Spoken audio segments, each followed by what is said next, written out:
He most recently served as the Chief of Staff for Agricultural Secretary Sonny Perdue, and Melaine Wells had the chance to listen in on a fascinating presentation from Ray Starling. He raised concerns that the Farm Bill safety net isn't functioning sufficiently during a recent presentation at the DBA's Dairy Strong event. I want to acknowledge for just a few minutes the sheer volume and quantity of assistance provided by the federal government to agriculture over the last few years. We're coming out of a year in which federal payments to farmers reached the highest level in American history.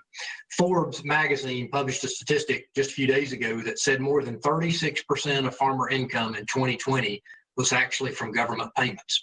Bill Lapp, in an article for the Financial Times, says that ever-rising dependence on federal support in a low-price environment is highly problematic for the farm sector. He went on to say that U.S. agriculture has been painted in a corner where the government payments keep rising, production also keeps rising, and prices remain weak. I think he would take some of the edge off of that third observation now, given the price situation we're finding ourselves in. But he concluded by saying a solution to this problem is not readily apparent. That was a few months ago. Again, I think the stats have improved a little bit in terms of the market prices. But if prices return to their mid-2020 levels or before, there's not a lot of data to suggest that they won't. Once some of the buying preferences and some of the depression on production perhaps subside, then I think that we're going to be concerned again about farm profitability in the absence of government support. It's worth noting that for all of agriculture, non-farm bill payments actually outnumbered farm bill payments in 2020. If you put the two together, we're at some figure of ag assistance that's greater than $40 billion.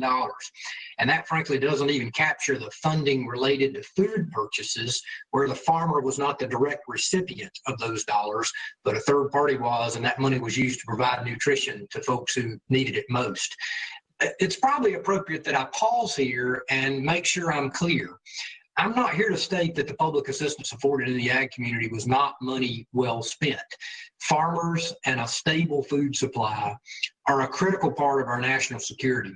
And many farmers and farm operations were disrupted by everything from the trade situation to most certainly the COVID situation.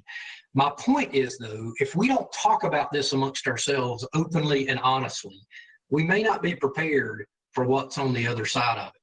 I think we've got to understand and agree and acknowledge that the volume or the sheer quantity is in fact staggering.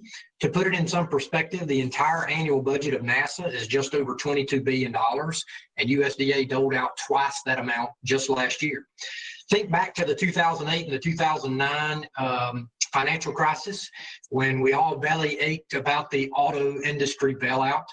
Overall, that entire bailout only cost taxpayers about $20 billion. The initial bailout was about $80 billion, about 60 of that came back into the federal treasury.